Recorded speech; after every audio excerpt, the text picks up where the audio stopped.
मानक चंद, कमला देवी, राकेश, नीतू, ऋषभ और Ayushi Musharraf, B123, Sethi colony, Jaipur. Shri Parshwanath re rolling mills limited, Durgapur 1, Bardhaman, west Bengal. Amita Jain, पत्नी अनिल कुमार जैन, संगीता जैन, पत्नी विपिन कुमार जैन। डॉक्टर विनोद मगनलाल जैन, कुसुम्बा, सुवर्णा जैन, डॉक्टर रत्नाली जैन, धर्मपत्नी डॉक्टर विपुल जैन, USA। अर्पिता जैन, धर्मपत्नी विरल जैन, USA। विराज, ऋषभ, प्रीशा, विहान, रजियानु परिवार। राधा जैन, किरण जाखेरिया, आभा जैन, कल्पना जैन, कविता जैन, प्रियंका जैन, रितु जैन। श्री अशोक कुमार, रतनलाल जैन, नूतन, गौतम, प्राची, आदित्य, महिमा, डॉक्टर सलोनी, Niranjan, Arhan, Aaradhya Mehta, 49, Walchand terraces, Tardeo road, Mumbai. Gulab Chand Singhai, Shrimati Santosh Singhai, Saurabh Nimisha Singhai, Smita Sanjay Jain, Shweta doctor Rajendra Jain, E/7/4 SBI colony, Arera colony, Bhopal. Sanjay Jain, Meena, Aanchal एवं यश जैन, गोरेगांव, मुंबई पश्चिम। श्री किशोर खंधार, श्रीमती सुषमा एवं परिमल खंधार, अहमदाबाद, गुजरात। श्रीमती कमल कुमारी जैन, धर्मपत्नी स्वर्गीय श्री विनय प्रकाश जैन, विचित्रा, मंजू, नवीन, सीमा, अंकुर, शिखा, रुचि, अनिरुद्ध, यशा जैन, मिनल रेजिडेंसी, भोपाल, मध्य प्रदेश। दिवंगत पूज्य मातु श्री भौरीबाई एवं पिता श्री नथुलाल जी एवं बहन श्री मुन्नी बड़जातिया, थाना गाजी, जिला अलवर की स्मृति में श्री ज्ञानचंद जैन, 4/84, मालवीय नगर, जयपुर, राजस्थान। श्रीमती शांति देवी पाटने, पत्नी स्वर्गीय श्री निर्मल कुमार पाटने, सुपुत्र सुरेश कुमार पाटने, विजय कुमार पाटने, अमित कुमार पाटने, इम्फाल, मणिपुर। श्री सन्मति महिला मंडल, श्री दिगंबर जैन मंदिर, सेठी कॉलोनी, आगरा रोड, जयपुर। जय जिनेन्द्र तज्जयति परम ज्योति, समं समस्तैरनंत पर्यायैः, दर्पणतलैव सकला प्रतिफलति पदार्थमालिका यत्र। पंच परमेष्ठी भगवान की जय। ग्रंथराज में हिंसा के वर्णन के बाद अब झूठ की चर्चा हो रही है। झूठ 3 प्रकार का तो बता दिया गया, चौथे प्रकार की चर्चा आज होगी। 3 प्रकार के झूठ में पहले प्रकार का झूठ था वस्तु हो फिर भी उसको मना करना। दूसरा झूठ था वस्तु नहीं हो फिर भी हाँ करना। और तीसरा झूठ था वस्तु हो कुछ कहना कुछ। इस तरह 3 तरह का झूठ बता दिया। अब आज चौथा झूठ का कौन सा भेद है उसकी चर्चा श्लोक नंबर 95 में हो रही है। देखें। गर्हितमवद्य संयुत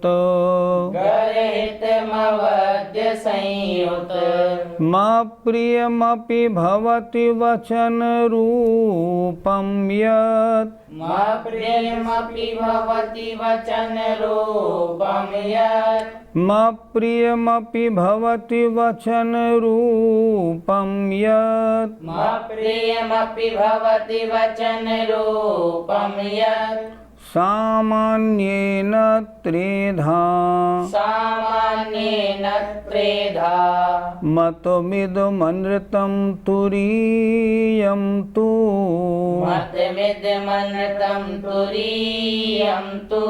बोलिए। गर्हितमवद्य संयुत प्रियमपि भवति वचन रूपं यत् सामान्येन त्रेधा मतमिदमनृतं तुरीयं तु। गर्हित जो वचन निंदनीय हो, मवद्य संयुत गर्हितम गर्हितम अवध्य संयुत अर्थात जो पाप से सहित हों, और अप्रियम अपि और जो अप्रिय भी हों। तीन भेद हुए, गर्हितम निंदनीय, अवध्य संयुतम पाप सहित, और अप्रियम जो प्रिय लगने वाले नहीं हो, जो चुभने वाले हों।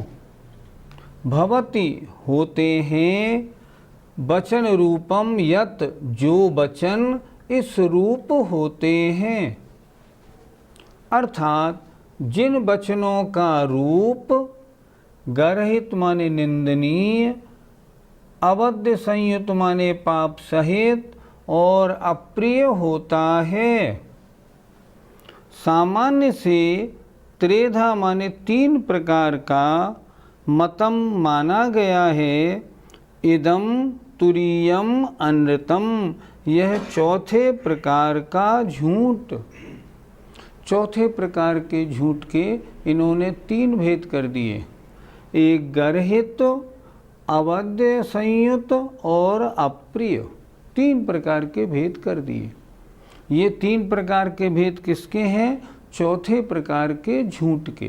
पंडित जी, यहाँ गर्हित वचनों से हमें क्या समझना चाहिए? किसी की चुगलखोरी करना, किसी का हंसी मजाक उड़ाना, कठोर वचन बोलना, चाहे जैसा बोल देना, शास्त्र के विरुद्ध बोलना, ऐसा जो वचन गलत वचन है ना, वो निंदनीय कहलाता है। समाज में कुछ ऐसे वचन हैं जिनको नहीं बोलना चाहिए। अगर वैसे वचन आपस में आदान प्रदान होते हैं तो सामने वाला कहता है कुछ भी कहो, भाई बात कहनी थी तो ढंग से कह देते, इतने टेढ़े सीधे क्यों बोले। तो ऐसे वचन जो सामने वाले के लिए अच्छे नहीं लगे, जो निंदनीय हैं, जो निंदा के योग्य कहे जाते हैं। बहुत से लोग तो बोलते समय बोलने में बिना गाली के नहीं बोलते, बिना तू तड़ाक नहीं बोलते, ऐसा बोलते हैं, तो इनके वचन गर्हित माने जाते हैं। हंसी मजाक उड़ाने में बहुत आए हैं, बनते हैं, अपने आप को करते तो कुछ है नहीं, नहीं ऐसा कहना भी निंदनीय वचन है।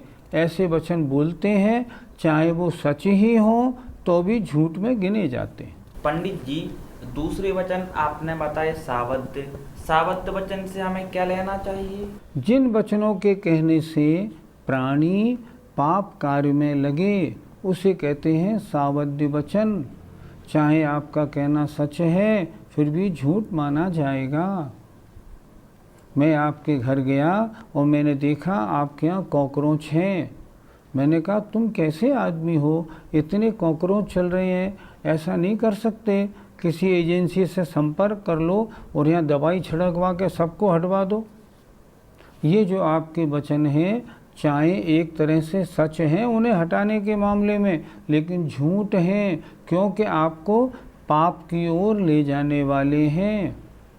इसलिए ये सावध्य वचन हैं। व्यापार के लिए तुम ये व्यापार करते हो, देखो कपड़े की दुकान है, अगर इसमें तुम ऊनी माल नहीं रखोगे, अगर इसमें तुम रेशमी साड़ियाँ नहीं रखोगे तो कैसे तुम्हारी दुकान चलेगी? तुम्हें रखना चाहिए। ये वचन जो हैं ये पाप की ओर प्रवृत्ति कराने वाले हैं, इसलिए ये वचन कैसे हैं? ये वचन झूठ में आएंगे और ये कहलाएंगे सावध्य वचन। व्यापार में चोरी आदि करने वाला, टैक्स कम देने वाला, टैक्स कम देने के लिए क्या करना चाहिए?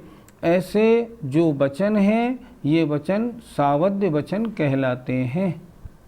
चोरी आदि के वचन, जैसे टैक्सों की चोरी कैसे करनी चाहिए, ये भी सावध्य वचन हैं जो पाप में प्रवृत्ति कराते हैं। इन वचनों को कहने में पाप लगता है और ये चौथे प्रकार का झूठ का भेद है। पंडित जी, अभी जो आपने गर्हित और सावध्य शब्द की जो परिभाषाएं बताई हैं, इन शब्दों को सुनकर के तो ऐसा लगता है कि चुपचाप बैठे रहो, कुछ बोलो ही मत। अभी आपने ये सुना है कौन कौन से वचन नहीं बोलने, क्योंकि ये झूठ है। अब आप बोलिए वचन बोलें कैसे? आप भी जानते हो वचन बोलें कैसे। वचन बोलें जो हितकारी हों, थोड़े हों और प्यारे हों। शास्त्रों में लिखा है, जब भी वचन बोलो हितकारी बोलो, सामने वाले के कल्याण करने वाले, इसके स्वास्थ्य के लिए कितने अच्छे, इसको शिक्षा में बढ़ाने वाले वचन बोलो, व्यापार में अच्छे करने वाले वचन बोलो, जीवन में उन्नति करने वाले वचन बोलो, धर्म में लगाने वाले वचन बोलो, भगवान की स्तुति रूप वचन बोलो, लोगों को धर्म पढ़ाने वाले वचन बोलो। कौन मने करता है? और प्रिय बोलो, जो कुछ बोलो प्रिय बोलो, गुस्सा में मत बोलो, कड़े वचन मत बोलो, गाली आदि का प्रयोग मत करो, चेहरा खराब करके मत बोलो। ऐसे बोलो जो लोग आपसे ये कहें, हैं तो बहुत अच्छे, इनसे कुछ भी कहो नाराज नहीं होते हैं, जवाब बड़ा मीठा देते हैं, बहुत अच्छी तरह समझाते हैं। हाँ, ये विद्वान पंडित जी हैं तो बड़े अच्छे, ऐसा कहलवाओ। अभी आप पढ़ रहे हैं, क्या क्या नहीं करना। अब प्रश्न उठता है, करें क्या? वो करो ना, हितकारी बोलो। अहितकारी वचन क्यों बोलते हो? अहितकारी वचन सावध्य में आते हैं। क्यों बोलें अपन? मित थोड़ा बोलो, ज़्यादा क्यों बोलें? ज़्यादा बोलना निंदनीय होता है। लोग कहते हैं उससे क्या बात करें, इतना बोलता है खोपड़ी खा जाता है। तो ऐसा क्यों बोलें अपन? वचन किसी के बड़े कठोर होते हैं, उनके पास जाओ, अरे क्या जाएं, जाएंगे चार तो खरी खरी सुना देगा। ऐसी बात क्यों करें? हम प्रिय वचन बोलें, जो भी आपके पास आए ऐसा व्यवहार बनाओ जो आपसे एक बार मिल लेना तो जीवन में भूले नहीं। आदमी तो हमने वो देखा, क्या बढ़िया बोलता है, ऐसा लगता है जैसे मुंह से फूल झड़ रहे हों। ऐसे भी तो लोग दुनिया में हैं। जब ऐसे लोग हैं तो उनसे बोलने के लिए क्यों नहीं सीखते? यहाँ तो आपने कह दिया, सारे वचन तो आपने मना कर दिया, हमने हितमित प्रिय को तो मना नहीं किया। वो बोलो, कौन मना करता है? हाँ, जो गलत हैं उनको नहीं छोड़ेंगे तो कैसे बात बनेगी? इस लोक में और परलोक में दोनों में प्रशंसा और सुख प्राप्त करना है तो आपको हित मित प्रिय वचन बोलने पड़ेंगे। जो लोग अपने वचनों का दुरुपयोग करते हैं, या तो अगले जन्म में एक इंद्री बनेंगे, या गूंगे बनेंगे, या तोतले बनेंगे। इसलिए हमेशा वचन हितकारी हों, थोड़े हों और प्रिय हों। पंडित जी, यहाँ पर अप्रिय वचन से क्या तात्पर्य है? ऐसे वचन मत बोलो जो सामने वाले को चुभने वाले हों। आपके वचन सुन के सामने वाले को अरति हो जाए, सामने वाले को गिलानी पैदा हो जाए, सामने वाले को डर लगने लगे, सामने वाले को बड़ा दुख हो जाए, हाय रे हाय अब कैसे होगा, ये तो ऐसा ऐसा कह गए हैं, ये तो मैं कर नहीं पाऊँगा। सामने वाला आपके वचन सुन के रात में सो नहीं पाए, रात भर छटपटाता रहे, आज तो सामने वाले ने मुझसे ऐसे वचन कह दिए जो मुझसे हजम ही नहीं हो रहे हैं। ऐसे वचन क्यों बोलें? ऐसे वचन कहलाते हैं अप्रिय वचन, जो सामने वाले को चुभने वाले हों। हमेशा ऐसे वचन बोलें जो सामने वाला सुने और प्रसन्न हो जाए। अप्रिय वचन क्यों बोलें अपन? इसलिए गर्हित, सावध्य और अप्रिय ऐसे वचनों को बोलना भी झूठ है। लोग कहते हैं हम सामने वाले की चुगली सही कर रहे हैं, आप कर तो सही रहे हैं, पर क्योंकि ये चौथे प्रकार के झूठ में आ रहे हैं, ये निंदनीय वचन हैं, इसलिए झूठ में ही माने जाएंगे। पंडित जी, किसी व्यक्ति में कोई खराबी है, उसको कैसे बताएं? वो तो उसको बुरी लगेगी। किसी की कमी या गलती बताने का भी एक ढंग होता है। अगर आप किसी की कमी को एकांत में बड़े प्यार से, बड़े विनयपूर्वक बताएंगे, वो ज़रूर मानेगा। मानेगा कैसे नहीं? और अगर आप सबके सामने बताएंगे तो ताल ठोक के बोलेगा नहीं करूँगा, तुम्हें दिखे सो कर लो। ऐसे जीवन में बहुत सारे प्रसंग आए। एक मंदिर जी में हम गए तो वहाँ दो व्यक्ति पूजा करते थे, बड़ी ज़ोर ज़ोर से बोलते थे और सारे मंदिर वाले उनसे परेशान थे कि ये सुनते नहीं हैं, बड़ी ज़ोर ज़ोर से पूजा करते हैं। अब इनके जब भी पूजा करते हैं तो हमारा मन पूजा करने में नहीं लगता। तो मैंने कहा इनको बोलते क्यों नहीं है आप? अरे बोले कैसे, सब नाराज़ हो जाते हैं। ठीक, उनके पास हम गए, हमने बड़ी विनय से उनसे बोला आप इस तरह पूजा करते हैं, दूसरों की पूजा में विघ्न पड़ता है, आपके महान अंतराय कर्म का बंद होगा। ऐसा यहाँ आप पुण्य करने आए हैं, पाप का कार्य क्यों कर रहे हैं? तो बोले फिर हमें क्या करना चाहिए? मैंने कहा आप बोल के तो पूजा करें, लेकिन हल्के धीरे धीरे बोल के पूजा करें। मैं मौन से पूजा करने का नहीं बोल रहा। और फिर जब उन्होंने बोले ठीक है साहब हम विचार करेंगे और बिल्कुल ठीक हो जाएंगे, आप चिंता मत करिए। फिर जब मैं चलने लगा तो फिर मैंने उनसे कहा कोई बात मेरी बुरी लगी हो तो मैं क्षमा चाहूँगा। बस खुश हो गए। अगले दिन से मैंने देखा बिल्कुल शांति से पूजा करने लगे। किसी की कमी बताना भी उस कमी बताने का एक ढंग होता है, उससे अगर बताएंगे सामने वाला ज़रूर मानेगा। कोई व्यक्ति मंदिर में मान लो दर्शन कर रहा है और चौड़े पैर करके खड़ा हुआ है। मंदिर में दर्शन करते समय पैरों को चौड़े करके खड़ा होना ये गलत माना जाता है। शास्त्रकारों ने लिखा है अज्ञानी है, मूर्ख है जो इस तरह खड़ा होता है। अब आपको उसे समझाना है तो आप उसके पास जाएं, विनय से कहें भैया जी मंदिर में ऐसे खड़े नहीं होते, देखो ऐसे खड़े हो जाओ ना। तो वो कहेगा ठीक है साहब, बुरा तो नहीं लगा? नहीं साहब नहीं, आपने ठीक किया। अगर समझाएंगे सामने वाले को कमी प्यारे वचनों में, मानेगा। और अगर आप हल्ला मचा के कहेंगे ये कितना गड़बड़ है, ऐसा करता है, सुनता नहीं है किसी की, तो वो कहेगा ठीक है मैं नहीं करता हूँ, तुम्हें जो दिखे सो कर लो। बात भी नहीं मानेगा। इसलिए प्रिय वचन होने का बहुत लाभ होता है, और आप प्रिय बोलेंगे तो सामने वाला कमी सुनेगा भी और ठीक भी करेगा। 3 प्रकार के वचनों का ये चौथा भेद है। पहला है गर्हित। गर्हित से क्या समझना?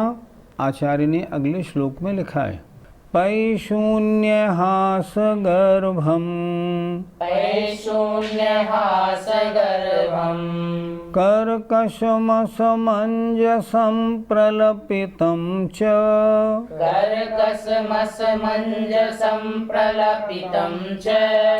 अन्यदपि यदुतसूत्रम्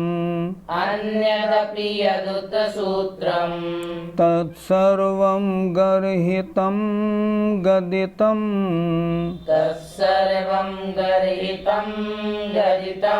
बोलिए पैशून्यहासगर्भं कर्कशमसमञ्जसं प्रलपितं च अन्यदपि यदुतसूत्रं तत्सर्वं गर्हितं गदितं। चौथे प्रकार का जो झूठ का भेद है उसकी 3 बताए थे। एक गर्हित, अवध्य संयुक्त और अप्रिय। गर्हित किसे कहते हैं इसका वर्णन इस श्लोक में किया गया है। पैशून्य अर्थात चुगली रूप, हास गर्भम किसी के हंसी मजाक खिल्ली रूप, कर्कश कठोर वचन कर्कशम, और असमंजसम अर्थात गलत श्रद्धापूर्ण, अर्थात क्या कह रहे हैं कुछ समझ में ही नहीं आ रहा। कह तो रहे हैं लेकिन वो रेलेवेंट नहीं है, संबंधित नहीं है, असंबद्ध वचन बोल रहे हैं। चर्चा कुछ चल रही है, फालतू बोल रहे हैं। और प्रलपितम च बहुत ज़्यादा बोलना, बोले चले जाना, सामने वाला सुनते सुनते थक जाए, इतना बोलना। कभी बोलने को खड़ा कर दो तो माइक छोड़े ही नहीं, ये प्रलपितम। और अन्यदपि अन्य भी, यद उत्सूत्रम जो शास्त्र विरुद्ध वचन हैं, तत्सर्वम उन सबको गर्हितम निंदनीय कहा गया है। ऐसे वचन निंदनीय हैं। अगर ऐसे वचनों की आप आदत डालेंगे ना तो आपकी निंदा होगी। पंडित जी हमें पैशून्य से क्या लेना चाहिए? घर में इसकी चुगली उससे करना, उसकी चुगली उससे करना, एक दूसरे की चुगली करना, घर में भिड़ाना, लड़ाई करा देना, इनका मतलब पैशून्य होता है। पैशून्य माने चुगली रूप वचन। एक दूसरे की अच्छाई बुराइयाँ एक दूसरे के कान में भरने की कोशिश करना, इसका नाम पैशून्य है। पंडित जी, हास्य मिश्रित वचन कैसे होते हैं? कोई कम बुद्धि वाला हो, किसी की कविता कम अच्छी बनती हो, यदि वो माइक पे आ जाए उसका मजाक उड़ाना, तालियां बजाना, उसको बोलने नहीं देना, जो बातें उसको अखर जाएं, किसी की खिल्ली उड़ाना, इसका नाम होता है हास्य मिश्रित वचन। बहुत से लोग बोलने में तुतलाते हैं, उनका मजाक उड़ाना, बोलना कम आता है, आता तो बोलना नहीं है, मंच पे क्यों आ जाते हो, नीचे उतरो, ऐसे किसी की खिल्ली उड़ाना, ये हास्य मिश्रित वचन है। पंडित जी, कठोर वचन क्या होते हैं? कठोर वचन जो सामने वाले को चुभ जाएं। मान लो किसी प्रोग्राम में कोई बोली बोल रहा है, उनने बोले 21,000, सामने खड़े होकर कहना इन्हें बिठा दो, पहले इनके 15,000 की बोली थी, इन्होंने रुपए नहीं भेजे, इनको कोई अधिकार नहीं है, इनको बिठा दिया जाए। ऐसे वचन बोलना भी झूठ है। कर्कश माने कठोर वचन जो सामने वाले को चुभ जाएं, उन्हें पीड़ादायक हों, उन्हें कहते हैं कर्कश वचन। अगर कोई बात कहनी है तो अच्छी तरह से कही जाए तो ठीक लगती है। पंडित जी, प्रलाप रूप वचन से क्या समझना चाहिए? किसी ने आपको मंच पे बोलने के लिए 3 मिनट का समय दिया, वो मंच पे आ गए और मंच पे पहली बात तो जिस विषय पे बोलना चाहिए था उस विषय पे तो बोल नहीं रहे हैं और अन्य विषयों पे बोले चले जा रहे हैं। सामने वाले ताली बजा रहे हैं, मने कर रहे हैं, इनको बिठा दिया जाए कह रहे हैं, फिर भी जो बोले चले जा रहे हैं वे प्रलपित वचन हैं। प्रलपित वचन है, इसका मतलब होता है बिना किसी आवश्यकता के बहुत अधिक बोलना, सामने वाले को उबा देना, ऐसे जो वचन होते हैं ये प्रलपित वचन कहलाते हैं। पंडित जी, शास्त्र विरुद्ध वचन कौन से होते हैं? जो पहली बात हितकारी ना हो, जैसे रात में खा लोगे तो क्या बिगड़ जाएगा, रात में खाने में कोई फर्क नहीं पड़ता, तुम कोई साधु थोड़े ही हो। जमी कंद खा लोगे तो क्या बिगड़ेगा, दुनिया खाती है, तुम किन की बातों में आ गए। इन बातों में आना बिल्कुल बेकार है। ये भक्ष वक्ष कुछ नहीं होता। हम जब व्यापार करते हैं ना तो व्यापार में भक्ष वक्ष को नहीं देखते, विदेश जाना पड़ता है, जो मिलता है खा पी लेते हैं। ऐसी बात कहना, सामने वाले को ऐसे समझाना, जो सामने वाला जो आगम के अनुसार चलने वाला है वो आगम के विरुद्ध में चलने लगे, शास्त्र विरुद्ध बातें बता के उसकी बुद्धि को गड़बड़ कर देना, ये शास्त्र विरुद्ध वचन कहलाते हैं। ये जो सारे इन सब प्रकार के जो वचन बताए गए, ये सारे प्रकार के वचन ये चाहे सच हों फिर भी झूठ हैं। चाहे आप उनसे कह रहे हैं मूली खाने से और हाजमा बहुत बढ़िया होता है इसलिए 1 मूली रोज़ ज़रूर खाओ, फिर भी ये वचन झूठ है, क्योंकि ये वचन अगर सामने वाला स्वीकार कर लेगा कितनी हिंसा करेगा। इसलिए ये सारे वचन जो निंदनीय हों, पाप सहित हों, जो कठोर हों, असंबंध हों, फालतू हों, शास्त्र विरुद्ध हों, ये सब वचन भी झूठ वचन में आते हैं। इस प्रकार ये चौथे प्रकार के झूठ का पहला भेद हुआ।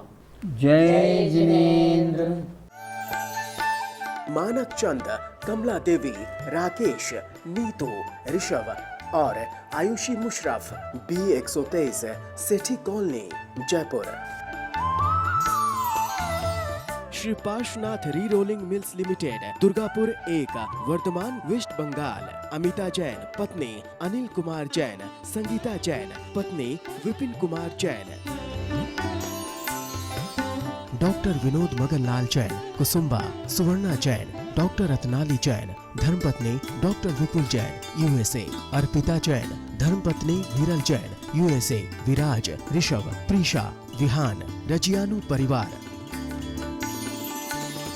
राधा जैन, किरण जाखेरिया, आभा जैन, कल्पना जैन, कविता जैन, प्रियंका जैन, रितु जैन। श्री अशोक कुमार, रतन लाल जैन नूतन, गौतम, प्राची, आदित्य, महिमा, डॉक्टर सलोनी, Niranjan, Arhan, Aaradhya Mehta 49, Walchand terraces, Tardeo road, Mumbai. Gulab Chand Singhai, Shrimati Santosh Singhai, Saurabh Nimisha Singhai, Smita Sanjay Jain, Shweta doctor Rajendra Jain, E/7/4 SBI colony, Arera colony, Bhopal. Sanjay Jain, Meena, Aanchal एवं यश जैन, गोरेगांव, मुंबई पश्चिम। श्री किशोर खंधार, श्रीमती सुषमा एवं परिमल खंधार, अहमदाबाद, गुजरात। श्रीमती कमल कुमारी जैन, धर्मपत्नी स्वर्गीय श्री विनय प्रकाश जैन, विचित्रा, मंजू, नवीन, सीमा, अंकुर, शिखा, रुचि, अनिरुद्ध, यशा जैन, मिनल रेजिडेंसी, भोपाल, मध्य प्रदेश। दिवंगत पूज्य मातु श्री भौरीबाई एवं पिता श्री नथुलाल जी एवं बहन श्री मुन्नी बड़जातिया, थाना गाजी, जिला अलवर की स्मृति में श्री ज्ञानचंद जैन, 4/84, मालवीय नगर, जयपुर, राजस्थान। श्रीमती शांति देवी पाटने, पत्नी स्वर्गीय श्री निर्मल कुमार पाटने, सुपुत्र सुरेश कुमार पाटने, विजय कुमार पाटने, अमित कुमार पाटने, इम्फाल, मणिपुर। श्री सन्मति महिला मंडल, श्री दिगंबर जैन मंदिर, सेठी कॉलोनी, आगरा रोड, जयपुर।